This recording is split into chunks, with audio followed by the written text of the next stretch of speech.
இயேசு கிறிஸ்துவின் பரிசுத்த நாமத்திற்கு மகிமை உண்டாவதாக. கிறிஸ்து இயேசுவுக்குள் மிகவும் பிரியமான அன்பு சகோதர சகோதரிகளே, இந்த நாளிலும் கூட இந்த 2025ஆம் ஆண்டின் முதல் மாதமாகிய ஜனவரி மாதம் இறுதி நாள் 31ஆம் தேதியில் நான் உங்களோடு ஒரு இறைவசன தியான செய்தியை பகிர்ந்து கொள்ள விரும்புகிறேன். இன்றைய தியான செய்தியினுடைய தலையங்கமாக மந்தையின் ஆடுகளை மேய்க்கிற மேய்ச்சலின் தொழிலை விட்டு மேய்ப்பர்களை தள்ளிவிட்டு கர்த்தரே மந்தையின் ஆடுகளை மேய்ப்பேன் என்கிறார். ஆகவே இன்றைய செய்தியின் தலையங்கமாக மந்தையின் ஆடுகளை நல்ல மேய்ச்சலிலே மேய்க்கிற மேய்ப்பு தொழிலை விட்டு விலக்கப்படுகிற மேய்ப்பர்களும் அவர்கள் கையிலிருந்து மீட்டு விடுதலையாக்கப்படுகிற இறைமக்களோடு கர்த்தர் செய்து கொள்ளுகின்ற ஒரு நல்லுறவின் சமாதான உடன்படிக்கையும் என்கிற தலையங்கத்திலே 2-3 வேத வசனங்களை நான் உங்களோடு பகிர்ந்து கொள்ள விரும்புகிறேன். கிறிஸ்துவுக்குள் அன்பானவர்களே, எசேக்கியேல் தீர்க்கதரிசியின் புஸ்தகம் 34ஆம் அதிகாரம் 10, 11 மற்றும் 25 ஆகிய 3 வசனங்களை நான் உங்களோடு இன்றைய தினத்திலே பகிர்ந்து கொள்ள விரும்புகிறேன். மன விருப்பமுள்ள அன்பு சகோதர சகோதரிகள், இறைமக்கள், முகநூல் நண்பர்களோ நண்பர்கள் அல்லாதவர்களோ நீங்கள் யாராக இருந்தாலும் இந்த செய்தியை கேட்க விரும்புகிறவர்கள் இந்த செய்தியோடு இணைந்திருங்கள் என்று உங்களை மனமாற வாழ்த்தி வரவேற்கிறேன். நான் அந்த 3 வசனங்களை படித்து காண்பிக்கிறேன். முழுவதும் அந்த எசேக்கியேல் தீர்க்கதரிசியின் புஸ்தகம் 34ஆம் அதிகாரம் முழுவதுமே மந்தையின் மேய்ப்பருக்கு விரோதமாக தேவன் எடுக்கிற கர்த்தராகிய ஆண்டவர் அல்லது தேவனாகிய கர்த்தர் எடுக்கிற ஒரு நடவடிக்கை என்பதை நாம் புரிந்து கொள்ள வேண்டும். நான் அதிலிருந்து ஒரு 2 பகுதிகளை மட்டும்தான் உங்களோடு விவரிக்கிறேன். இந்த 2 பகுதிகளும் 2 அல்லது 3 வேத வசனங்களை விவரிக்கிற போது இந்த வேத வசனம், இந்த எசேக்கியேல் 36ஆம் அதிகாரத்தை முழுவதுமாக நீங்கள் படித்து விட்டீர்கள் என்றால் அந்த வசனத்தினுடைய அந்த அதிகாரத்தினுடைய முழு பொருள் அர்த்தமும் உங்களுக்கு விளங்கிவிடும். அதற்காகவே 2 வசனங்களை, அதாவது 2 அல்லது 3 வசனங்களை நான் அந்த எசேக்கியேல் 34ஆம் அதிகாரத்திலிருந்து எடுத்துக்கொண்டிருக்கிறேன். கவனிக்கிறவர்கள் முழுவதுமாக கவனியுங்கள். செய்தியை கவனித்த பிற்பாடு நீங்கள் ஒன்று செய்ய வேண்டும். எசேக்கியேல் 34ஆம் அதிகாரம் முழுவதையும் நீங்கள் படிக்க வேண்டும். அப்பொழுதுதான் அதனுடைய முழுமையான சத்தியம் என்ன என்பது உங்களுக்கு புரியும். நீங்கள் மற்றவர்களுக்கு கற்பிக்க முடியும், மற்றவர்களுக்கு பிரசங்கிக்க முடியும், மற்றவர்களுக்கு எடுத்து சொல்ல முடியும். ஆகவே எசேக்கியேல் 34ஆம் அதிகாரம் முழுவதையும் நன்றாக பலமுறை படியுங்கள். நான் இன்று உங்களோடு பகிர்ந்து கொள்ளுகிற அந்த 2 அல்லது 3 அல்லது 4 வேத வசனங்களுக்கான அந்த வியாக்கியானங்களை அந்த எசேக்கியேல் 34ஆம் அதிகாரத்தின் அனைத்து வசனங்களோடும் இணைத்து புரிந்து கொள்ளுங்கள் என்று உங்களை வேண்டி விரும்பி கேட்டுக்கொள்கிறேன். எசேக்கியேல் 34ஆம் அதிகாரம் 9, 10, 11 ஆகிய வசனங்கள். ஆகையால் மேய்ப்பரே, கர்த்தருடைய வார்த்தையை கேளுங்கள். கர்த்தராகிய ஆண்டவர் சொல்லுகிறார், இதோ நான் மேய்ப்பருக்கு விரோதமாக வந்து என் ஆடுகளை அவர்கள் கையிலே கேட்டு மேய்ப்பர் இனி தங்களையே மேய்க்காதபடி மந்தையை மேய்க்கும் தொழிலை விட்டு அவர்களை விலக்கி என் ஆடுகள் அவர்களுக்கு ஆகாரமாய் இராதபடி அவைகளை அவர்கள் வாய்க்கு தப்ப பண்ணுவேன் என்று சொல்லுகிறார். இப்படி ஒரு வசனம் இருக்கிறது எத்தனை பேர் படிச்சிருப்பீங்கன்னு எனக்கு தெரியல. அநேகர் வேத வாசிப்பு பழக்கம் உள்ளவர்கள் நிச்சயமாக படித்திருப்பார்கள். இந்த வசனம் இப்படி ஒரு வசனம் வேதாகமத்தில் இருக்கிறது என்று அவர்களுக்கு தெரிந்திருக்கும். அர்த்தம் புரிந்திருக்குமான்னு எனக்கு தெரியல. நன்றாக புரிந்து கொள்ளுங்கள். 11ஆம் வசனம். நான் முன்னும் பின்னும் வசனங்களை ஏன் படிக்கிறேன் என்றால், இந்த ஒரு வசனத்திற்கு முன்னால் இருக்கிற கருத்து என்ன, பின்னால் இருக்கிற கருத்து என்ன என்பதை நீங்கள் புரிந்து கொள்ள வேண்டும். நான் விவரிக்கப் போவது 10ஆம் வசனம் மட்டும்தான். 11ஆம் வசனம். கர்த்தராகிய ஆண்டவர் சொல்லுகிறது என்னவென்றால், இதோ நானே என் ஆடுகளை விசாரித்து அவைகளை தேடி பார்ப்பேன் என்கிறார். நன்றாக புரிந்து கொள்ளுங்கள். ஏன் மெய்ப்பர்கள் மந்தையின் மெய்ப்பு தொழிலை விட்டு விலக்கப்படுகிறார்கள்? அவர்கள் கையிலிருந்து மந்தையை தேவன் ஏன் மீட்டுக் கொள்ளுகிறார் என்பதற்கான கருத்தாளம் அந்த 11ஆம் வசனத்திலே இருக்கிறது. கர்த்தராகிய ஆண்டவர் சொல்லுகிறது என்னவென்றால், இதோ நானே இருக்கிறவராகவே இருக்கிறேன் என்று சொல்லுகிற நான் நானாகவே இருக்கிறேன், நானே கர்த்தர், நானே தேவன், நானே இரட்சகர் என்றெல்லாம் சொல்லுகிற நல்ல மெய்ப்பனாகிய கிறிஸ்து இங்கே சொல்லுகிறார். கர்த்தராகிய ஆண்டவர், இதோ நானே என் ஆடுகளை விசாரித்து அவைகளை தேடி பார்ப்பேன் என்று சொல்லுகிறார். 25ஆம், அதாவது 2வது பகுதிக்கான வேதவசனம் எசேக்கியேல் 34ஆம் அதிகாரம் 25ஆம் வசனம். அதிலேயும் 24ஆம் வசனத்தையும் 26ஆம் வசனத்தையும் நான் சேர்த்தே வாசிக்கப் போகிறேன். அதன் பொருள் என்ன என்பதை நீங்கள் புரிந்து கொள்ள வேண்டும். எசேக்கியேல் 34ஆம் அதிகாரம் 24ஆம் வசனம். கர்த்தராகிய நான் அவர்களுக்கு தேவனாக இருப்பேன், என் தாசனாகிய தாவீது அவர்கள் நடுவில் அதிபதியாக இருப்பார். கர்த்தராகிய நான் இதை சொன்னேன். நான் அவர்களோடு 25ஆம் வசனம். நான் அவர்களோடு சமாதான உடன்படிக்கை செய்து துஷ்ட மிருகங்களை தேசத்தில் இராதபடிக்கு ஒழிய பண்ணுவேன். அவர்கள் சுகமாய் வனாந்தரத்தில் தாபரித்து காடுகளில் நித்திரை பண்ணுவார்கள். கள்ள மெய்ப்பர்களிடமிருந்து, மந்தையின் ஆடுகளை வேட்டையாடி தின்கிற கள்ள மெய்ப்பர்களிடமிருந்து மந்தையை விலக்கி அதை மீட்டுக்கொண்டு அதை அவரே தேடி ரட்சித்து அவர்களை நல்ல மேய்ச்சலிலே மேய்க்கிற போது அவர்களோடு, அந்த மீட்கப்பட்ட மந்தையோடு சமாதான உடன்படிக்கை செய்து துஷ்ட மிருகங்களை தேசத்தில் இராதபடிக்கு ஒழிய பண்ணுவேன். எது துஷ்ட மிருகம்? மந்தையை மேய்க்கும் தொழிலை விட்டு மெய்ப்பர்கள் இனி தங்களையே மேய்க்காதபடிக்கு மந்தையை மேய்க்கும் தொழிலை விட்டு அவர்களை விலக்கி என் ஆடுகள் அவர்களுக்கு ஆகாரமாய் இராதபடி அவைகளை அவர்கள் வாய்க்கு தப்ப பண்ணுவேன் என்று சொன்னாரே, அந்த மேய்ப்பர்கள் தான். மந்தையை மேய்ப்பதற்கு பதிலாக மந்தையை கொண்டு தங்களை மேய்ந்து கொள்ளுகிற, மந்தையை மேய்ந்து கொண்டு தங்களையும் மேய்த்துக் கொள்ளுகிற, மந்தையின் ஆடுகளை வேட்டையாடி தின்கிற அந்த கள்ள மேய்ப்பரிடமிருந்து மீட்டெடுக்கப்பட்ட ஜனங்களுக்கு சொல்லுகிறார், நான் அவர்களோட சமாதான உடன்படிக்கை செய்து துஷ்ட மிருகங்களை தேசத்தில் இராதபடி ஒழிய பண்ணுவேன். யார் அந்த துஷ்ட மிருகங்கள்?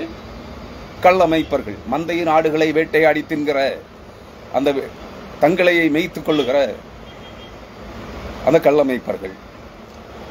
அவர்கள் சுகமாய் வனாந்தரத்தில், அவர்கள் கையிலிருந்து, கள்ள மெய்ப்பரின் கையிலிருந்து, வேட்டை நாய்களின் கையிலிருந்து மீட்டு விடுதலை ஆக்கப்படுகிற மந்தையின் ஆடுகள் வனாந்தரத்தில் தாபரித்து காடுகளில் நித்திரை பண்ணுவார்கள்.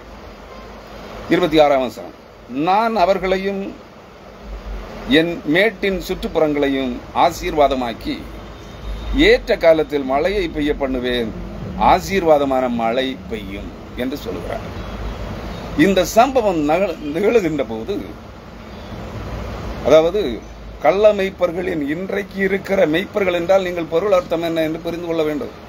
போதகர்கள் சபை மக்களை நல்ல போதகத்திலே போதித்து தேவனை அறிகிற அறிவிலே வளரச் செய்து அவர்களிடத்தில் குறைபாடுகள் அனைத்தையும் அகற்றி மேய்ச்சலின் ஆடுகளை தேவ ஜனங்களாக, தேவனுடைய பிள்ளைகளாக மாற்றுகிற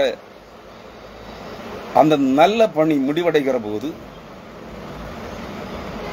தேவன் மந்தையின் கள்ள மேய்ப்பர்களிடமிருந்து மந்தையை மீட்டு அவர்களை நல்ல மேய்ச்சலிலே மேய்த்து அவர்களை தம்முடைய ஜனங்களாகவும் அவர் அந்த ஜனங்களுக்கு தேவனாகவும் இரட்சகராகவும் இருக்கிற போது, நல்ல மெய்ப்பனாக இருக்கிற போது என்ன நடக்குமா? நான் அவர்களையும் என் மேட்டின் சுற்றுப்புறங்களையும் ஆசீர்வாதமாக்குவேன். மீட்கப்படுகிற ஜனங்கள் இருக்கிற அந்த மேடான பகுதிகள், மீட்கப்பட்ட ஜனங்கள் இருக்கிற பகுதிகள் எல்லாம் மேடாக்கப்பட்டிருக்கும். சகல மலைகளும் வழிகளாக்கப்பட்டிருக்கும். அப்பொழுது அந்த மேடுகள், அந்த மேட்டின் சுற்றுப்புறங்கள் அனைத்தும் ஆசீர்வாதமாக இருக்கும் என்று சொல்கிறார். ஏற்ற காலத்தில் மழையை பெய்ய பண்ணுவேன். ஆசீர்வாதமான மழை பெய்யும். இந்த மழை உலகத்திலே செழிப்பை கொண்டு வருகிற வானத்து மழையையும் குறிக்கும். மீட்கப்பட்ட ஆத்துமாக்களும் அவர்கள் குடியிருக்கிற இடங்களும் ஆசீர்வாதமாக்கப்படுகிற, ஆசீர்வாதத்தை சொந்தமாக்கிக் கொள்ளுகிற பரிசுத்த ஆவியின் பின்மாறி மழையையும் குறிக்கும். நீங்கள் அதை புரிந்து கொள்ளுங்கள். ஆகவே நான் இப்பொழுது இந்த 2 வசனங்களையும் விவரிக்கப் போகிறேன், வியாக்கியானம் செய்ய போகிறேன். கர்த்தராகிய ஆண்டவர் சொல்லுகிறார், எசேக்கியேல் 34ஆம் அதிகாரம் 10ஆம் வசனம், இதோ இதோ வரும் நாட்களில், இதோ என்றால் வரப்போகிற நாட்களில், வரப்போகிற காலத்தில் நான் மெய்ப்பருக்கு விரோதமாக வந்து, மெய்ப்பர்கள் என்றால் யார்? நான் என்றால் கர்த்தர். கர்த்தர் சொல்லுகிறார், அல்லது கர்த்தராகிய ஆண்டவர் சொல்லுகிறார், அல்லது தேவனாகிய கர்த்தர் சொல்லுகிறார். மெய்ப்பருக்கு விரோதமாக. மெய்ப்பர் என்றால் யார்? அதாவது ஒரு ஆட்டு மந்தையை மேய்க்கிறவன் மெய்ப்பன் இல்லையா? ஆட்டு மந்தைக்கு மெய்ப்பன். வேதாகம் சொல்லுகிற ஆட்டு மந்தை எது? தேவனுடைய ஜனங்கள், தெரிந்து கொள்ளப்பட்ட இறைமக்கள் கூட்டமே தேவனுடைய மந்தையாக இருக்கிறது. அந்த மந்தையை மேய்க்கிற மெய்ப்பர்கள் யார்? அவர்கள் போதகர்கள். நன்றாக புரிந்து கொள்ளுங்கள்.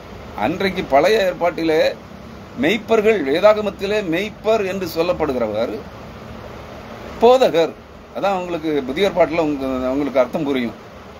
ஆண்டவராய் இயேசு கிறிஸ்து ஒருவரையும் நீங்கள் ரபி என்று அழையாதிருங்கள், அதாவது போதகரே என்று அழையாதிருங்கள் என்று சொல்லுகிறார். கர்த்தர் ஒருவரே, தேவன் ஒருவரே உங்களுக்கு போதகராக இருக்கிறார். போதகர் கர்த்தர் ஒருவரே உங்களுக்கு குருவாக இருக்கிறார். புதிய மொழிபெயர்ப்பிலே குருக்கள் என்று சொல்வார்கள். குருக்களாக இருக்கிறவர் போதகர். மற்றவர்களுக்கு இறை சத்தியங்களை, வேதத்தை போதிக்கிறவர்கள்.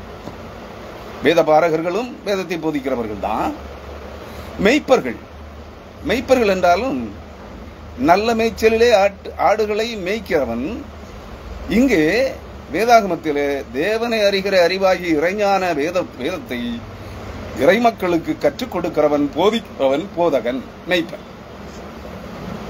மெய்ப்பர் வேற, போதகர் வேறன்னு நினைச்சிட்டு இருக்காங்க. பாஸ்டர்ஸ், உங்களுக்கு புரிகிற பாசையில, நீங்க அதிகமா உச்சரிக்கிற பாசையில சொன்னா பாஸ்டர், அதான் மெய்ப்பன். அவன்தான் போதகன், அவன்தான் ஊழியக்காரன். அதை புரிந்து கொள்ளுங்கள்.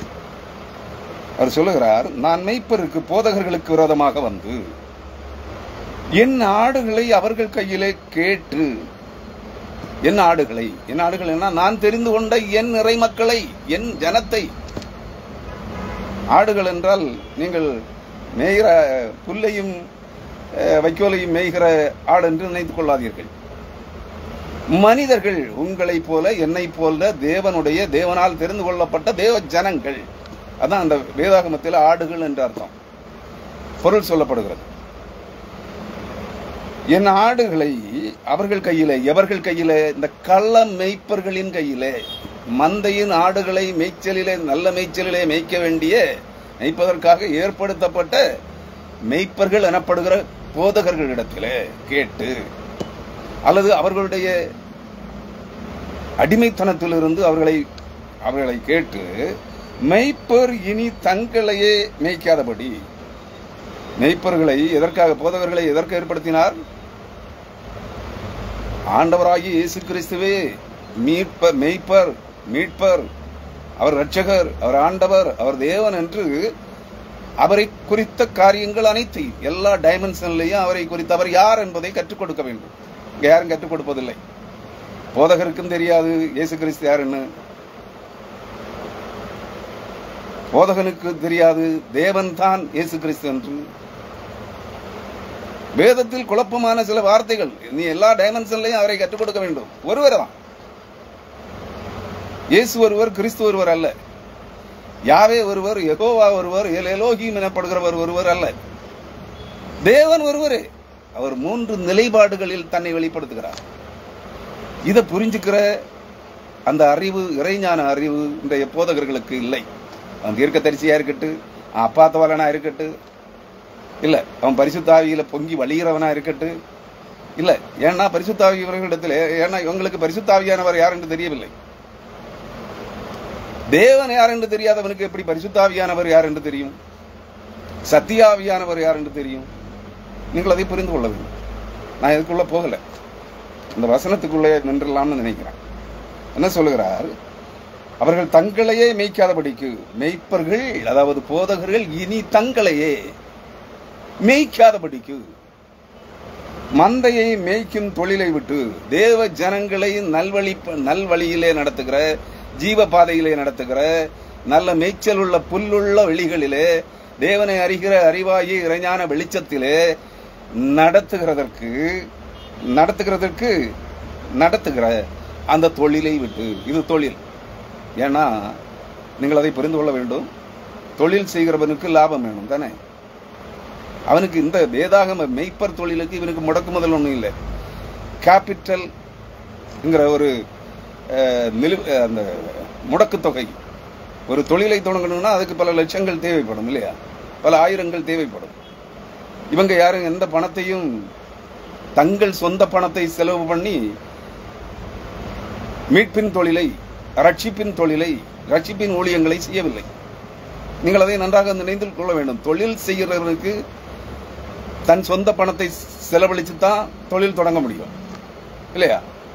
ஆனா இவங்க என்ன செய்யறாங்க? ஜனங்களிடத்திலே கர்த்தர் எனக்கு ஒரு ஊழியம் தந்தார், உங்களை மேய்ப்பதற்கு, உங்களை நல்வழிப்படுத்துவதற்கு, உங்களுக்கு சுவிசேஷம் அறிவிப்பதற்கு, உங்களை மீட்டு ரட்சிப்பதற்கு எனக்கு ஒரு ஊழியம் தந்தார். அந்த ஊழியத்தை செய்ய என்கிட்ட வசதி இல்லை, அதனால நீங்க எனக்கு காணிக்க பிச்சை போடுங்க. பிச்சை எடுக்கிறாங்க, காணிக்கை தாருங்கள்.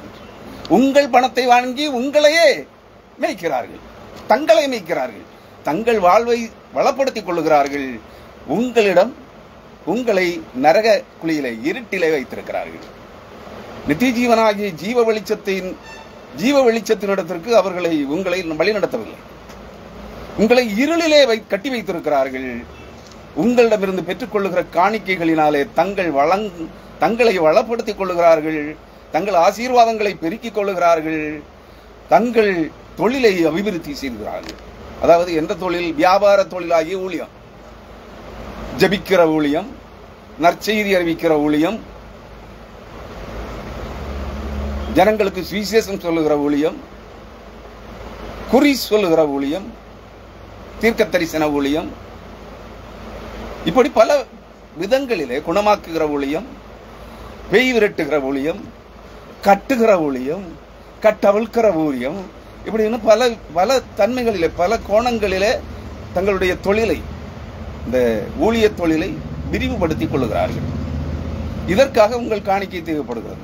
உங்கள் ஆத்துமாக்களை குறித்த கவலை அவர்களுக்கு இல்லை. அதனால் தான் அவர் சொல்கிறார், என்ன சொல்கிறார்? மேய்ப்பர்கள் இனி தங்களையே மேய்க்காதபடி மந்தையை மேய்க்கும் தொழிலை விட்டு அவர்களை விலக்கி, அதாவது சுவிசேஷ ஊழியங்களின், நற்செய்தி அறிவிப்பு ஊழியங்களின், ரட்சிப்பின் ஊழியங்களின் தொழிலை, அந்த வியாபாரத்தை விட்டு அவர்களை விலக்கி, அவர்களை தள்ளி போட்டு, என் ஆடுகள் அவர்களுக்கு ஆகாரமாய் இராதபடிக்கு.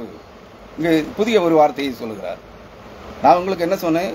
உங்கள் உழைப்பின் பலனாகிய பலனில் ஒரு பகுதியை, தசம பாகத்தை கர்த்தருக்கு காணிக்கை, ஊழியங்களுக்கு காணிக்கை, ஆலயங்கட்ட காணிக்கை, நிலம் வாங்க காணிக்கை, கார் வாங்க காணிக்கை, ஏரோப்ளைன் வாங்குவதற்கு, ஆகாய விமானம் வாங்குவதற்கு காணிக்கை, கப்பல் வாங்க காணிக்கை என்றெல்லாம் உங்களிடமிருந்து பிடுங்கிக் கொள்கிறார்கள். அவர்கள் தங்களுடைய சொந்த பணத்தில் எந்த ஒரு நயா பைசா கூட செலவு செய்வதில்லை.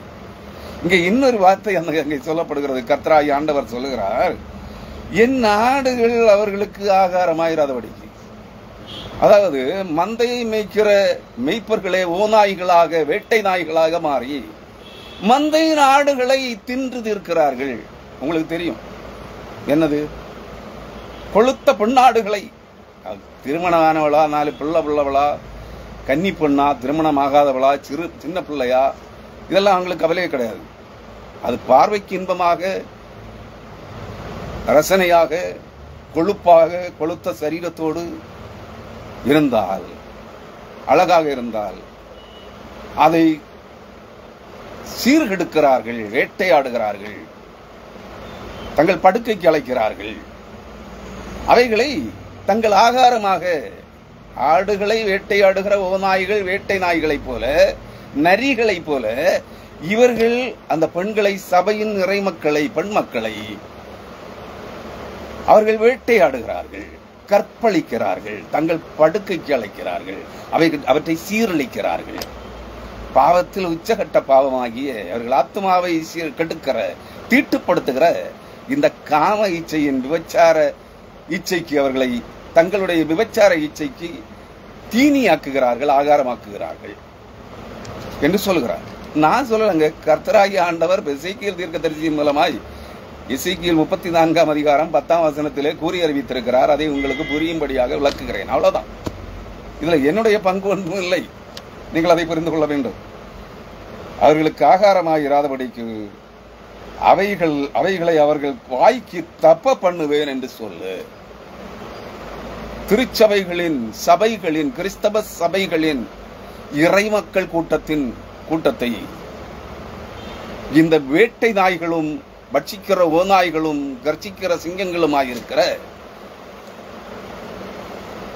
இந்த கள்ள மேய்ப்பர்களுக்கு அவர்களுக்கு தப்ப பண்ணுவேன். அவர்கள் அவைகளை வேட்டையாடாதபடிக்கு, அவர்கள் அவைகளை தின்று விடாதபடிக்கு இறை மக்கள் கூட்டத்தை அவர்கள் கையிலிருந்து மீட்டு விடுதலையாக்குவேன் என்று சொல்கிறார்.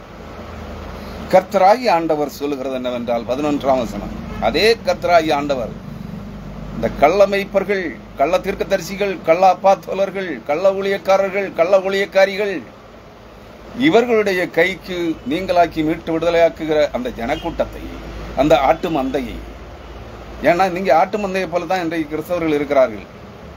புத்தி தெளிவற்றவர்களாக மிருகங்களை போல் இருக்கிறார்கள். அந்த மேய்ப்பன் எந்த வழியிலே இழுத்து செல்கிறானோ அவ்வழியிலே அவைகள் நடந்து கொண்டிருக்கிறது. இவர்கள் நல்ல வழியிலே, நல்ல மேய்ச்சலிலே நடத்தவில்லை, நற்போதகங்களை கொடுக்கவில்லை, கிறிஸ்துவின் போதனைகளை கற்பிக்கவில்லை, வேத வசனத்து சத்தியங்களை அவர்களுக்கு கற்பிக்கவில்லை. ஜனங்களுக்கு வந்த அக்கறை இல்லை. வரும் நாளைக்கு என்ன நடக்கும், இதை பத்தி ஆசீர்வாதம் கிடைக்குமா, ஐஸ்வர்யம் பெருகுமா, இன்று இருட்டி நாளை விடுவதற்குள் நான் கோடீஸ்வரனாக முடியுமா, இதுதான் மக்களுடைய நோக்கமாக இருக்கிறது. அதான் ஆட்டு மந்தையின் நோக்கமாக இருக்கிறது. ஆனால் உண்மையாக கிறிஸ்துவை அறிந்து கொண்டவர்கள் இறைமக்களாக அந்த போதகங்களை கேட்க மனதில் இல்லாவிட்டாலும் ஆலய ஆராதனைக்கு பங்கெடுக்கிறார்கள், காணிக்கைகளை கொடுக்கிறார்கள். இது அவர்களுக்கு வேட்டையாக இருக்கிறது. நன்றாக புரிந்து கொள்ளுங்கள். அதனால் அவர் சொல்லுகிறார், அவர்கள் கைகளிலிருந்து மீட்டு விடுதலையாக்கப்படுகிற ஜனங்களை, சபையின் மக்களை கர்த்தராகிய நான், இதோ நானே என் ஆடுகளை விசாரித்து அவைகளை தேடி பார்ப்பேன். எல்லா ஆடுகளும், எல்லா இறைமக்களும் சபைக்கு வருகிறார்களா? வேதவசன சத்தியங்களை காது கொடுத்து கேட்கிறார்களா? இல்லை பக்க வழிகளிலே ஓடி ஐஸ்வர்யம், ஆசீர்வாதம் தேடி ஓடிக்கொண்டிருக்கிறார்களா என்பதை விசாரித்து தேடி பார்ப்பேன் என்கிறார்.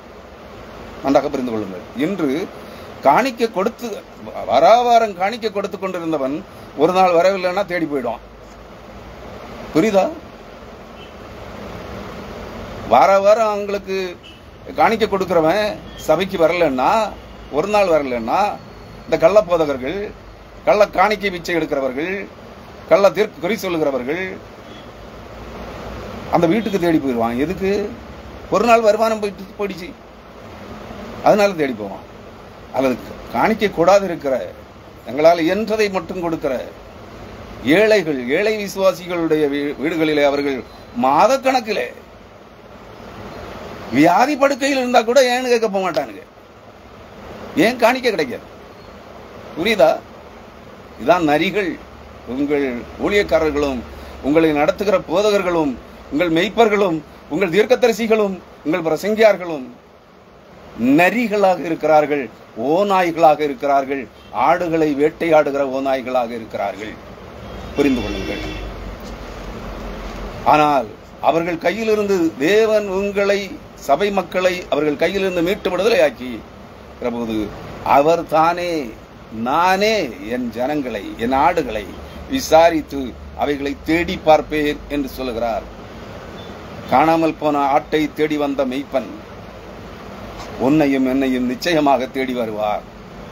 சொல்லுகிறார், நான் உங்களை விசாரிப்பேன், நான் உங்களை தேடி பார்ப்பேன். நீங்கள் எங்கே மறைந்திருக்கிறீர்கள், எங்கே சிக்கொண்டிருக்கிறீர்கள், எந்த மாயவலைகளிலே கட்டப்பட்டிருக்கிறீர்கள், எந்த வேட்டை நாய்களால் வேட்டையாடப்பட்டிருக்கிறீர்கள் என்பதை அவர் தேடி பார்ப்பேன் என்று சொல்லுகிறார்.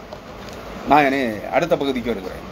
இந்த மீட்டு விடுதலையாக்கப்படுகிற ஜனங்களை தேவன் ஜனங்களோடு ஒரு ஒப்பந்தம் செய்கிறார், ஒரு உடன்படிக்கையை செய்கிறார்.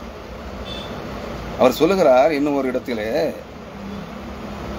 14ஆம் வசனத்திலே, அவைகளை நான் நல்ல மேய்ச்சலிலே மேய்ப்பேன். இஸ்ரவேலுடைய உயர்ந்த மலைகளில் அவர்களுடைய தொழுவம் இருக்கும். எங்க இருக்கும்? மீட்டு ரட்சிக்கப்படுகிற ஜனங்களுடைய இருப்பிடம், வாசஸ்தலம், தங்குமிடம் எங்க இருக்கும்? இஸ்ரவேலின் உயர்ந்த மலைகளில் இருக்கும். நன்றாக புரிந்து கொள்ளுங்கள். மலைகள் எல்லாம் தாழ்த்தப்படும், குன்றுகள் எல்லாம், மேடுகள் எல்லாம் தாழ்த்தப்படும், பள்ளங்கள் எல்லாம் உயர்த்தப்படும். பள்ளங்களில், பள்ளத்தாக்குகளில், பள்ளங்களில் இருந்த ஜனங்கள் மீட்டு ரட்சிக்கப்பட்டு, அதாவது இருளின் அந்தகாரத்திலே கட்டப்பட்டிருந்த, வஞ்சிக்கப்பட்டு மாயவலைகளிலே கட்டப்பட்டிருந்த ஜனங்கள் மீட்டு விடுதலையாக்கப்பட்டு அவர்கள் இருக்கிற பள்ளங்கள் எல்லாம் உயர்த்தப்படும், மேடுகளாகும். ஏற்கனவே இருந்த மேடுகள், குன்றுகள், மலைகள் எல்லாம் தாழ்த்தப்படும், பள்ளங்களாகும். மீட்டு ரட்சிக்கப்படுகிற ஜனங்கள் உயர்ந்த இடங்களிலே வாசம் பண்ணுவார்கள், உயர்ந்த மேடுகளிலே வாசம் பண்ணுவார்கள் என்று இங்கே சொல்லப்படுகிறது. அவர்களுடைய இஸ்ரவேலுடைய உயர்ந்த மலைகளில் அவைகளுடைய தொழுவம் இருக்கும். அங்கே அவைகள் நல்ல தொழுவத்தில் படுத்துக் கொள்ளும். இஸ்ரவேலின் மலைகளின் மேல் நல்ல மேய்ச்சலை மேயும். தெரிந்து கொள்ளப்பட்ட இறைமக்கள் வாசம் பண்ணுகின்ற மலைகளிலே, தெரிந்து கொள்ளப்பட்ட இறைமக்கள் வாசம் பண்ணுகின்ற மேடுகளிலே இருக்கிற நல்ல மேய்ச்சல், சத்தியத்தை, சத்திய வசன சத்தியங்களை அந்த ஜனங்கள் கேட்டு தங்களை கிறிஸ்துவுக்குள்ளே பலப்படுத்திக் கொள்வார்கள். அவர்கள் ஆரோக்கியம் அடைவார்கள். என் ஆடுகளை நான் மேய்த்து அவைகளை நான் மடக்குவேன் என்று கர்த்தராகிய ஆண்டவர் சொல்கிறார். கர்த்தராகிய ஆண்டவரை இனி ஒருவன் உங்களுக்கு போதிக்க வேண்டியதில்லை. கர்த்தர் எப்பொழுது உங்களை மீட்டு ரட்சித்துக் கொள்கிறாரோ அப்பொழுது உங்கள் இருதயங்களிலே தேவனுடைய வார்த்தைகள் எழுதப்படும். உங்கள் இருதய பலகைகளிலே, உங்கள் மனவெளி ஒளித்திரையிலே தேவனுடைய வார்த்தைகள், சத்திய வேத வசனங்கள், பழைய புதிய உடன்படிக்கைகளின் பிரமாணங்கள் அடங்கிய அனைத்து சத்தியங்களும் உங்கள் இருதய பலகையிலே எழுதப்பட்டிருக்கும்.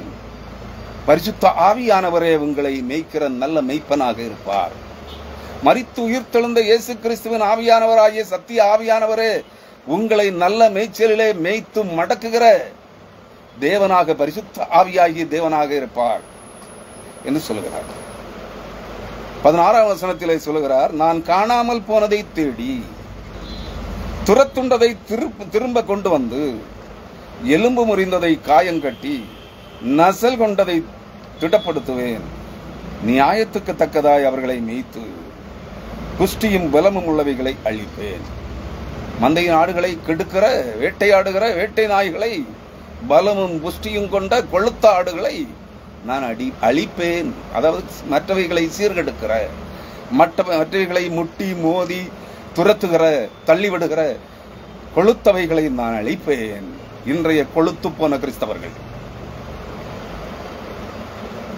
2-3 தலைமுறைகளுக்கு முன்பு பிச்சை எடுத்ததை கூட கேவலமாக, உடுக்க உடையின்றி, உண்ண உணவின்றி, தங்க இடமின்றி, படுக்க வீடின்றி கிடந்த நாய்களின் கூட்டம் இன்று கிறிஸ்தவர்கள் மதம் மாறி கிறிஸ்தவர்களான போது கல்வி கற்று வேலை வாய்ப்புகளிலே வந்து பல்வேறு உதவிகளை பெற்று இன்று பட்டாடைகளோடு அதிக செல்வங்களோடு வலம் வருகிறார்கள். வேலை வாய்ப்புகளோடு கிறிஸ்துவை மறந்து விட்டார்கள்.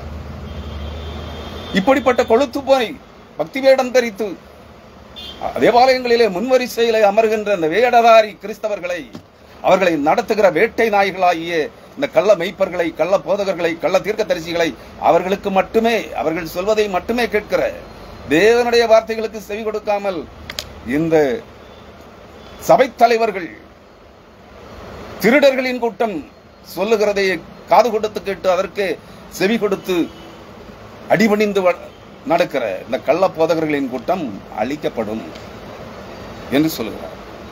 ஆனால் அவர் என்ன செய்வார்? எலும்பு முறிந்ததை, காணாமல் போனதை தேடி கண்டுபிடிப்பார்.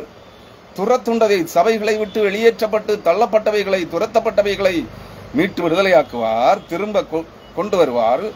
எலும்பு முறிந்ததை காயம் கட்டுவார். காயப்பட்டவைகளை குணப்படுத்தி,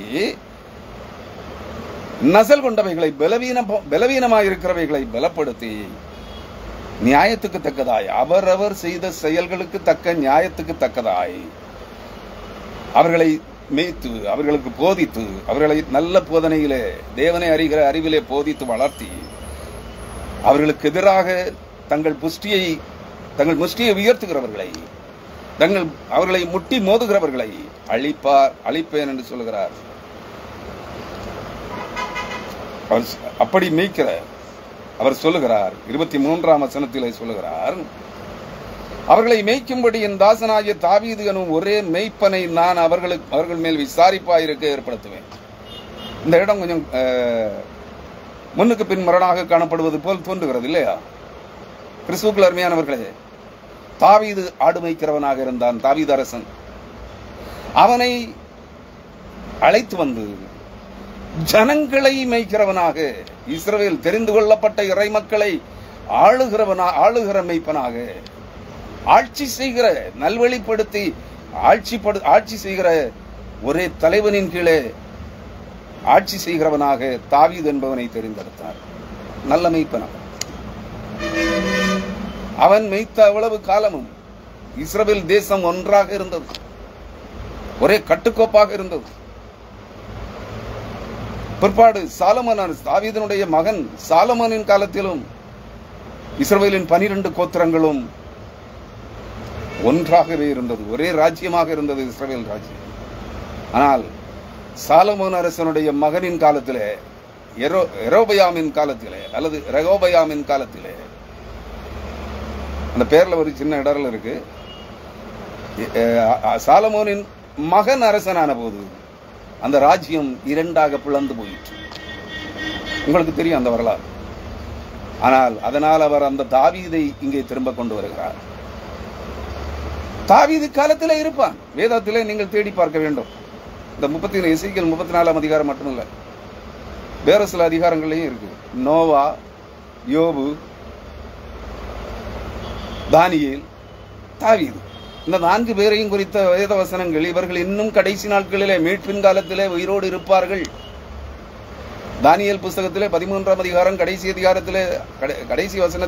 அதிகாரத்திலே சொல்லப்பட்டிருக்கிறது. கடைசி வசனங்களிலே அங்க என்ன இருக்கு? தானியேலே, நீ போகலாம், படுத்து நித்திரை பண்ணு. அந்த நாட்களிலே, அந்த மீட்பின் காலத்திலே, கடைசி நாட்களிலே உன் சுதந்திர பங்குக்கு நீ எழுந்திருப்பாய். ஆம், நோவா, யோபு, தானியேல், தாவீது ஆகியோர் இன்னும் முற்பிதாக்கள் அனைவரும் கடைசி நாட்களிலே, இந்த நாட்களிலே உயிரோடு இருப்பார்கள் இந்த பூமியிலே. அதை நீங்கள் வரும் நாட்களிலே காண்பீர்கள். அதுபோல இங்கே இந்த நாட்கள், அந்த மீட்பின் காலத்திலே தாவீது என்பவர் அந்த மீட்டுக் கொள்ளப்படுகிற உலகமெங்கும், பூமி எங்கிலும் இருந்து மீட்டு ரட்சிக்கப்படுகிற இறைமக்கள் கூட்டத்திற்கு மெய்ப்பனாக இருப்பான் என்று சொல்லுகிறார். 24ஆம் வசனம், கர்த்தராகிய நான் அவர்களுக்கு தேவனாக இருப்பேன், என் தாசனாகிய தாவீது அவர்கள் நடுவிலே அதிபதியாயிருப்பார், அரசனாகவும் இருப்பார், ஆசாரியனாகவும் இருப்பார். அரசனாகவும் ராஜரீக ஆசாரியனாக இருப்பான், ராஜாவாகவும் ஆசாரியனாகவும் தேவனுடைய வார்த்தைகளை ஜனங்களுக்கு கற்பிக்கிறவனாகவும் இருப்பான், மெய்ப்பனாக இருப்பான். இவரே அவர்களுக்கு மெய்ப்பனாக இருப்பார். யாரு? தாவீது. கர்த்தராகிய நான் அவர்களுக்கு தேவனாக இருப்பேன், என் தாசனாகிய தாவீது அவர்கள் நடுவில் அதிபதியாக இருப்பார், கர்த்தராகிய நான் இதை சொன்னேன் என்று சொல்கிறார். வாக்கு மாறாதவர் தேவன், பொய் சொல்லாதவர் தேவன். அவர் பொய் சொல்வதற்கு மனுஷன் அல்ல, வாக்கு மாறுகிறதற்கு, வார்த்தை மாற்றுகிறதற்கு, மாற்றி பேசுவதற்கு அவர் மனுஷனும் அல்ல. ஆகவே 25ஆம் வசனத்திலே சொல்லுகிறார், நான் அவர்களோட சமாதான உடன்படிக்கை செய்து. வேறொரு மொழிபெயர்ப்பு வேதாகமம் சொல்லுகிறது நல்லுறவு உடன்படிக்கை. இங்கே சமாதான உடன்படிக்கை, அது இப்படியும் சொல்லலாம், நல்லுறவு. தேவனுக்கும் மீட்கப்படுகிற ஜனங்களுக்கும் ஒரு நல்லுறவு இருக்கும். இன்று நமக்கு இல்லை. கிறிஸ்தவர்களிடத்தில் பெரும்பாலான 198 விழுக்காடு கிறிஸ்தவர்களிடத்தில் என்ன இல்லை? கிறிஸ்துவோடு உரிய நல்லுறவின் சமாதானம் இல்லை. கிறிஸ்துவோடு, தேவனோடு நல்லுறவு அற்றவர்களாக, தேவனை விட்டு வெகு தொலைவிலே விலகி நிற்கிறவர்களாக இருக்கிறோம். தேவனோடு நல்லுறவின் உடன்படிக்கையின் அனுபவங்கள் நம்மிடத்தில் இல்லை. கிறிஸ்தவர்களிடத்தில், போதகர்களிடத்திலும் இல்லை, ஊழியக்காரர்களிடத்திலும் இல்லை, ஊழியக்காரிகளிடத்திலும் இல்லை. எல்லாம் காணிக்கைகளுக்காக, பணம் சம்பாதிப்பதற்காக இயேசு கிறிஸ்துவை வாயினால் உச்சரிக்கிறார்கள். தங்கள் வழிகளிலே, தங்கள் நடத்தையிலே, தங்கள் செயல்களிலே, தங்கள் விசுவாசத்திலே விலகி போயிருக்கிறார்கள். அதை நீங்கள் புரிந்து கொள்ள வேண்டும். இயேசு கிறிஸ்து சொல்லுகின்ற போது சொல்லுவார், நானே நற்குல திராட்சை செடி, நீங்கள் அதன் கொடிகள். கொடிகள் என்னிலும், நற்குல திராட்சை செடியாகிய என்னிலே கொடிகளாகிய நீங்கள் இணைந்து நல்லுறவு கொண்டு பற்றி பிணைந்து படர்ந்து வளர்ந்தீர்கள் என்றால் நற்கனி கொடுப்பீர்கள் என்று சொல்லுகிறார். நற்குல திராட்சை செடியாகிய கிறிஸ்துவாக அவர் இருக்கிறார். அவரிலே பற்றி படர்ந்து படர்கின்ற கொடிகளாக நாம் இல்லை. கெட்ட கனி கொடுக்கிற கெட்ட கொடி, காட்டு திராட்சை செடியின் கொடிகளாக இருக்கிறோம். அதை புரிந்து கொள்ளுங்கள். இங்கே சொல்லுகிறார், நான் அவர்களோடு சமாதான உடன்படிக்கை செய்து, நல்லுறவின் உடன்படிக்கை. மீட்டுக் கொள்ளப்படுகிற இறைமக்களுக்கும் தேவனாகிய கர்த்தருக்கும் இடையிலே ஒரு நல்லுறவு, ஒரு சமாதான உறவு, நல்லுறவின் உடன்படிக்கை. சமாதான உடன்படிக்கை செய்து, அந்த ஒப்பந்தத்தை செய்து, துஷ்ட மிருகங்களை தேசத்தில் இராதபடி ஒழிய பண்ணுவேன். இதற்கு 2 விதமான அர்த்தம். துஷ்ட மிருகங்களை தேசத்தில் இராதபடி ஒழிய பண்ணுவேன். நான் முதல்ல ஆரம்பத்தில் சொல்லியிருந்தேன், தங்களை மந்தையின் ஆடுகளாகிய தேவ ஜனங்களை மேய்ப்பதற்கு நல்ல மேய்ச்சலிலே, நல்ல போதனைகளிலே போதித்து, கிறிஸ்துவுக்கேற்ற வழியிலே, கிறிஸ்துவின் ஜீவ வழியிலே, ஜீவ பாதையிலே, சிலுவையின் பாதையிலே நடத்துவதற்கு பதிலாக இவர்கள் பக்க வழிகளிலே காணிக்கைகளுக்காக, செல்வ சம்பாதிப்பதற்காக, பணம் சம்பாதிப்பதற்காக, உலகத்தின் ஐஸ்வர்ய ஆசீர்வாதங்களுக்காக குறுக்கு வழிகளிலே நடத்தி செல்கிறார்கள். பக்க வழிகளிலே நடக்க பயிற்றுவிக்கிறார்கள். ஆகவே இங்கு என்ன சொல்கிறார் அவர்? அந்த இப்படி துஷ்ட வழிகளிலே, தீய வழிகளிலே, காணிக்கை பணத்திற்காக, பணம் சம்பாத்தியதற்காக, தங்கள் வாழ்வை வளப்படுத்திக் கொள்வதற்காக, இவ்வுலகத்திலே செல்வ செழிப்புள்ளவர்களாக, செல்வ சீமான்களாய் வாழுவதற்காக தீய வழிகளிலே வழிநடத்துகிற, தங்களையே மேய்த்துக் கொள்ளுகிற இந்த மேய்ப்பர்கள், இந்த இன்றைய போதகர்கள், இன்றைய ஊழியக்காரர்கள், இன்றைய தீர்க்கதரிசிகள், இன்றைய அப்போஸ்தலர்கள் அனைவருமே பிச்சைக்காரர்களாக, காணிக்கைக்கு கிறிஸ்துவின் பெயரால், இயேசுவின் பெயரால், பரிசுத்தாவியின் பெயரால் காணிக்கை பிச்சை எடுக்கிற இந்த ஓநாய் கூட்டம் ஆகிய இந்த துஷ்ட மிருகங்களை ஒழிய பண்ணுவேன் என்று சொல்கிறார். சபைகளை விட்டு ஒழிய பண்ணுவேன், முழு தேசத்தை விட்டு, இந்த பூமியை விட்டு ஒழித்து போடுவேன், ஒழிய பண்ணுவேன் என்று சொல்கிறார். காட்டு மிருகங்களையும் ஒழிய பண்ணுவேன். அதாவது மனிதரோடு நல்லுறவு கொள்ளாத, சமாதானமாயிராத ஏனைய மிருகங்களையும், ஏனைய மக்கள் இனங்களையும், தேவ ஜனங்களையும் வேட்டையாடுகிற, கெடுத்து அழிக்க துர்க்குணம் கொண்ட இந்த துஷ்ட மிருகங்களாகிய மனிதர்களையும் காட்டு மிருகங்களையும் அழித்து போடுவேன். ஓநாய்களை போன்ற, வேட்டை நாய்களை போன்ற ஜனக்கூட்டத்தையும் அழித்து போடுவேன், மிருகங்களையும் ஒழித்து போடுவேன் என்று சொல்லுகிறார்.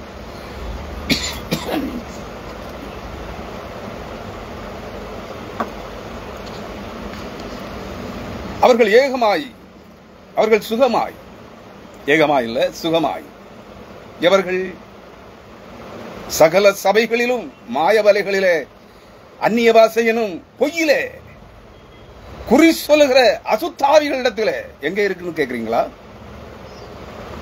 ஏசாயா 28ஆம் அதிகாரம் 11ஆம் வசனம்.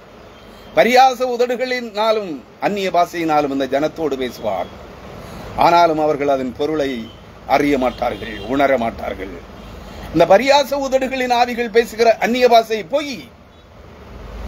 சகரியா 13ஆம் அதிகாரம் 2ஆம் வசனம் சொல்லுகிற குறி சொல்லுகிற ஆவிகளையும் அசுத்தாவிகளையும் பரிசுத்தாவி என்று இவர்கள் கொக்கரித்துக் கொண்டிருக்கிறார்களே, பரியாச உதடுகளின் ஆவிகளும் அசுத்தாவிகளும் அருவருப்பானவைகளை செய்து கொண்டு அழிக்கப்பட்ட, கொல்லப்பட்ட, மரித்து போன மனிதர்களின் அசுத்தாவிகள்.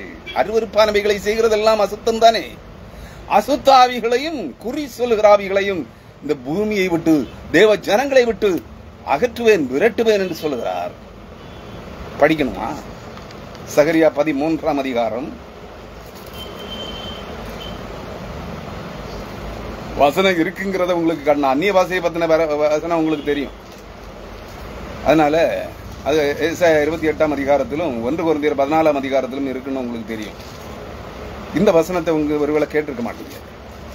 சகரியா 13ஆம் அதிகாரம்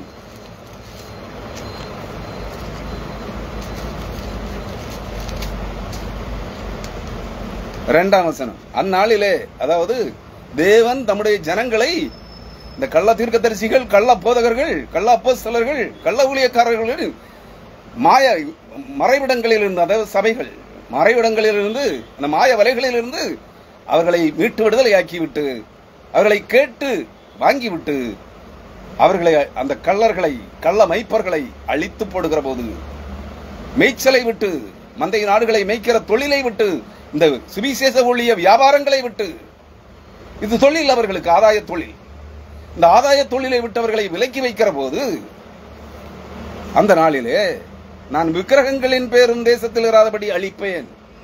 தேசம் ஒரு பகுதியை மட்டும் குறிப்பிடணும்னு நினைக்காதீங்க, ஒட்டுமொத்த பூமியையும் குறிக்கிறது. அழிப்பேன், அவைகளினி நினைக்கப்படுவதில்லை. தரிசனம் சொல்லுகிறவர்களையும், தரிசனம் சொல்றாங்க இல்லங்க, ஜபத்துக்கு ஆரம்பிக்கிறது முன்னே தரிசனம் சொல்ல ஆரம்பிச்சிருவான். பிரசங்கம் பண்ண தொடங்குறதுக்கு முன்னே தரிசனம் சொல்ல ஆரம்பிச்சிருவான். துதி ஆராதனை நடத்துறது போதே தரிசனம் சொல்ல ஆரம்பிச்சிருவான். என்ன ஆவின்னு தெரியல. ஏன்னா பலவிதமான ஆவிகள் இவர்களிடத்தில் குடியிருக்கிறது.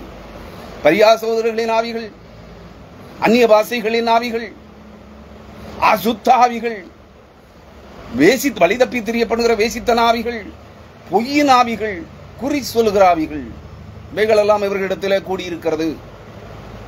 லேகியோன் பிசாசுக்கு பிடித்திருந்த அந்த மனிதனை போல் இருக்கிறார்கள். இவர்களிடத்திலே தரிசனம் சொல்லுகிறவர்களையும் அசுத்தாவியையும் தேசத்தில் இராதபடி போய்விடவும் பண்ணுவேன் என்று சேனைகளின் கர்த்தர் சொல்லுகிறார். தரிசனம் சொல்ற ஆவிதான் குறி சொல்ற ஆவி. புரியுதா? பொய்யின் ஆவி, அசுத்தாவியும் அசுத்தாவிகளையும் தேசத்தை விட்டு, தேவ ஜனங்களை விட்டு போய்விடவும் பண்ணுவேன் என்று சேனைகளின் கர்த்தர் சொல்லுகிறார்.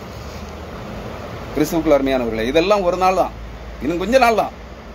என்றைக்கு தேவன் வானத்தையும் பூமியையும் சமுத்திரத்தையும் அசைத்து உயர்ந்தவைகள் அனைத்தையும் பள்ளங்களாக்கி, சகல விக்கிரக தோப்புகளையும் தவிடுபடியாக்கி, விக்கிரகங்களை கட்டோட ஒளிய பண்ணி, மலைகளை, குன்றுகளை, மேடுகளை தாழ்த்தி பள்ளங்களாக்கி, பள்ளங்களை உயர்த்தி, மீட்டுக் கொள்ளப்பட்ட ஜனங்களை உயர்ந்த ஸ்தலங்களிலே வாசம் பண்ண வைக்கிறாரோ, அந்த நாளிலிருந்து இவைகளெல்லாம் ஒழிக்கப்பட்டு போகும்.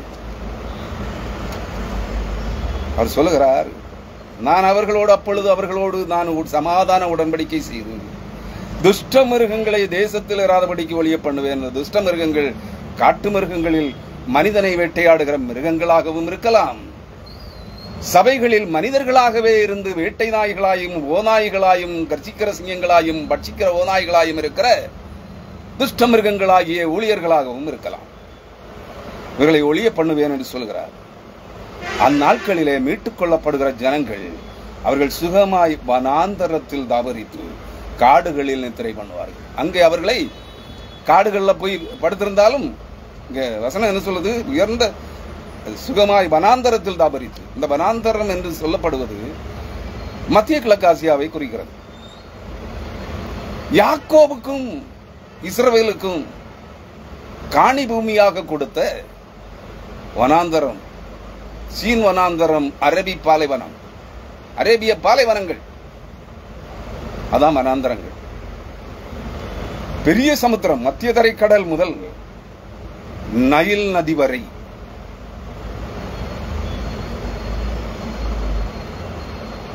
இங்கே ஐப்பராத்து நதி மட்டும் உள்ள பகுதிகள். அதாவது ஈரான் ஈராக்கிற்கு அப்பால் உள்ள பகுதிகளும், ஆப்கானிஸ்தான், ஈரான், ஈராக் அதுக்கு அப்பாற்பட்ட பகுதிகளும், மத்திய தரைக்கடலுக்கு இப்பாற்பட்ட எகிப்திற்கும் இப்புறமான பகுதிகளும் ஆகிய வனாந்தரங்கள், பாலைவனங்கள் அனைத்தும் சேமின் சந்ததியாருக்கு வாக்குத்தத்தமாய் கொடுக்கப்பட்டது. பிற்பாடு ஆபிரகாமுக்கும் யாக்கோபுக்கும், இஸ்ரவேல் என்னும் பெயர் பெற்ற யாக்கோபுக்கும் இஸ்ரவேல் கோத்திரம் ஜனங்களுக்கும் தேவ ஜனங்களுக்கு வாக்குத்தத்தமாய் கொடுக்கப்பட்டது. அது அந்த மீட்பின் காலம் வருகின்ற போது அது முழுவதும் வனாந்தரங்களாய் மாறிப்போகும். மனித குடியிருப்பு இருக்காது. நன்றாக புரிந்து கொள்ளுங்கள். வனாந்தரங்களாய் மாறிப்போன, காடுகளாய் மாறிப்போன பகுதிகளிலே இந்த மீட்கப்படுகிற ஜனங்கள் அது உயர்ந்த மேடுகளாக்கப்பட்டிருக்கும். அங்கே இந்த ஜனங்கள் குடியிருப்பார்கள், பயப்படுத்துவாரில்லாமல். வனாந்தரத்தில் தாபரித்து, அதாவது வனாந்தரத்தில் தங்கியிருந்து காடுகளில் நித்திரை பண்ணுவார்கள். ராத்திரியானா காடுகளில் மரங்களுக்கு இடையில், மரங்கள் நிறைந்த சோலைகளில், காடுகளில் அவர்கள் உறங்கி எழும்புவார்கள் என்று சொல்கிறார். அவர்களே 26ஆம் வசனத்தில், நான் அவர்களையும் என் மேட்டின் சுற்றுப்புறங்களையும், அதாவது எருசலேமின் மேடான பகுதிகள், அந்த இஸ்ரவேல் தேசத்தின் எருசலேம் பகுதி மலைப்பகுதி, மலைகள் பள்ளத்தாக்குகள் நிறைந்த மேடான பகுதி, அந்த மேடான பகுதிகளிலும் என் மேட்டின் சுற்றுப்புறங்களையும் ஆசீர்வாதமாக்குவேன் என்று சொல்லுகிறார். அது ஆசீர்வாதமாக இருக்கும். மீட்கப்படுகிற ஜனங்கள் எந்த காட்டிலே, எந்த வனாந்தரத்திலே, எந்த உயர்ந்த மேடுகளிலே குடியிருக்க பண்ணினாலும் அந்த பகுதி ஆசீர்வதிக்கப்படும். ஏற்ற காலத்தில் மழையை பெய்ய பண்ணுவேன், ஆசீர்வாதமான மழை பெய்யும். அவர்களுக்கு பூமியின் விளைச்சலை கொடுப்பதற்கு, பூமியிலிருந்து நல்ல பலனை பெற்றுக் கொள்வதற்கு வானத்து மழை மும்மாரியும் பெய்யும், முன்மாரியும் பின்மாரியும் பெய்யும். ஆசீர்வாதமான மழை, ஆத்மாவின் ரட்சிப்பு, நித்திய ஜீவனை பெற்றுக் கொள்வதற்கு எதுவான பரிசுத்தாவியின் அபிஷேகம் மழையும் அங்கே பெய்யும். ஆசீர்வாதமான மழை, அதாவது பின்மாரி மழையும் பெய்யும் என்று வாக்குறுதி கொடுக்கிறார். இது சமாதான உடன்படிக்கையாக இருக்கிறது. அதற்கு பிறகு இந்த கள்ள வனாய்கள், கள்ள கிறிஸ்தவ வனாய்கள், கள்ள கிறிஸ்தவ தீர்க்கதரிசிகள், கள்ள அப்போஸ்தலர்கள், கள்ள போதகர்கள், கள்ள மெய்ப்பர்கள், கள்ள ஊழியக்காரர்கள் அழுது நடிக்க முடியாது, ஒப்பாரி வைக்க முடியாது. ஏனெனில் அவர்கள் கைகளிலிருந்து தேவ ஜனங்களை அவர் மீட்டு விடுதலையாக்கி அவர்களோடு, அந்த ஜனங்களோடும் தேசத்தின் மிருகங்களோடும் நல்லுறவின் சமாதான உடன்படிக்கையை ஏற்படுத்துகிறார். கிறிஸ்துவுக்குள் அருமையானவர்களே, இது ஒரு வகையான ஒரு உடன்படிக்கை, சமாதான உடன்படிக்கை. இப்படிப்பட்ட அநேக உடன்படிக்கைகள் வேதாகமத்தில் இருக்கிறது. நீங்கள் அதை புரிந்து கொள்ள வேண்டும். வேறொரு உடன்படிக்கையை குறித்து வேதாகமம் சொல்லுகிற, கர்த்தர் சொல்லுகிற இன்னொரு உடன்படிக்கையை குறித்து,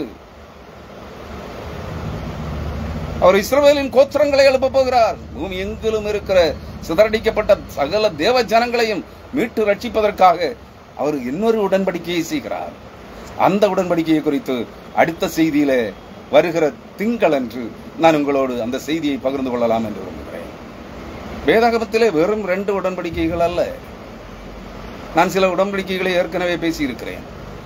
நீங்கள் அனைவரும் அறிந்திருக்கிற பழைய ஏற்பாட்டின் உடன்படிக்கையோ, பழைய உடன்படிக்கையின் பிரமாணமும் புதிய உடன்படிக்கையின் பிரமாணமும் மட்டுமல்ல. இவை 2ஐயும் நாம் கை கொள்வதே இல்லை என்ற கிறிஸ்தவர்கள் பழைய ஏற்பாட்டு பிரமாணங்களையும் தொலைத்து கட்டிவிட்டார்கள். புதிய உடன்படிக்கையை மத்தியஸ்தராகிய இயேசு கிறிஸ்துவின் ரத்தத்தினால் கொடுக்கப்பட்ட உடன்படிக்கையையும் காலின் கீழ் பன்றிகளைப் போல மிதித்து விட்டார்கள். ஆனால் இன்றைய கிறிஸ்தவம் பின்பற்றுகிற ஒரு கள்ள உடன்படிக்கையை, ஒரு பொய்யின் உடன்படிக்கையை, அதான் அந்நிய பாஷை, மரணவாதை பெருவெள்ளமாய் புரண்டு வந்தாலும் அது எங்களை அணுகாதபடிக்கு நாங்கள் பரியாச ஆவிகளோடும் அந்நிய பாஷைகளோடும் உடன்படிக்கை செய்திருக்கிறோம் என்று சொல்கிறார்கள். அந்த உடன்படிக்கையைத்தான் இன்றைய கிறிஸ்தவம் பெருவாரியாக 190% கிறிஸ்தவம் அந்த உடன்படிக்கையைத்தான் பின்பற்றி செல்கிறது. நீங்கள் அதை புரிந்து கொள்ள வேண்டும். இன்னொரு உடன்படிக்கை, அதுவும் ஒரு சமாதான உடன்படிக்கை தான். கர்த்தர் கொடுத்த ஒரு சமாதான உடன்படிக்கை. அந்த உடன்படிக்கையை குறித்து கழிந்த சனிக்கிழமை என்று நான் பேசியிருப்பேன் என்று, திங்கட்கிழமை என்று பேசியிருப்பேன் என்று நினைக்கிறேன். புரியுதுங்களா? இன்றைக்கு இந்த உடன்படிக்கை நல்லுறவின் சமாதான உடன்படிக்கை, கள்ள மெய்ப்பர்களுக்கும் துஷ்ட மிருகங்களுக்கும் தெரிந்து மீட்டு ரட்சிக்கப்பட்ட இறைமக்களுக்கும் இடையிலான ஒரு நல்லுறவின் சமாதான உடன்படிக்கை. வருகிற திங்களன்று இன்னொரு உடன்படிக்கையை குறித்து, கர்த்தர் ஏற்படுத்தின இன்னொரு உடன்படிக்கையை குறித்து நான் உங்களோடு பகிர்ந்து கொள்கிறேன். அதுவரை தேவ சமாதானம் உங்களை ஆளுவதாக, உங்களை வழிநடத்துவதாக, இந்த இறைவார்த்தைகள் உங்களுக்கு பிரயோஜனம் உள்ளதாக அமைய கர்த்தரை வேண்டி, கிறிஸ்துவை வேண்டி இந்த இறை செய்தியை நிறைவுக்கு கொண்டு வருகிறேன். ஆமேன். ஹல்லேலூயா.